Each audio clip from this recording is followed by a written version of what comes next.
Pastor Mesak Abinego. Koro na wuotho e ute matindo gi madongo. Ka yalo injili mar rwaka ngolo wang'i okethore koso wach mane. Wega to sabedo ka chanda. Wang'i chandi? To sabedo ma koro ti ang'iyo kod. Ti ing'iyo gi wang' ma chendo no. Iwinjo? An gi teko.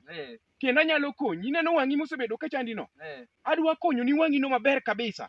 Kendo chakre kawuono ok ichak ywag sida mar wang' moro amora. An iluonga ni Pastor Mesak Abinego. Osenyuolo nyuol manyien.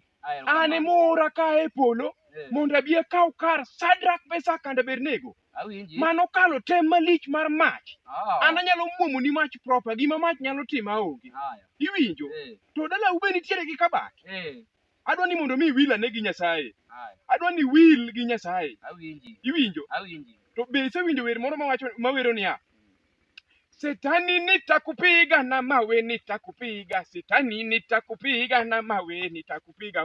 Be isewinjo werno? Asawinje. Mano wer manyalo duogo chunyi ka intiere chandruok. Iwinja? Awinji. Wuoyi matin.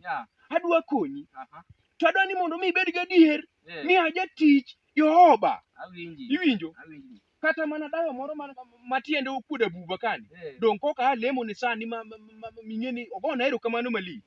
An mana gi muma bagni an emomiya. Koro lando go injili e mier. Koro gimitim wamuom majni. Ineno majni? Anene.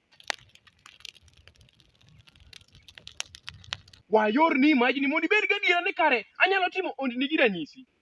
We time ane mondo ane ka ondni gi nadi. An anyalo timo gik malich. Time ane mondo anen gi. Amuom majni mondo koro ibed gadiera ni an gik manyalo timo ok gin gik miwacho wacha gin adieri mar weche. Muome ane.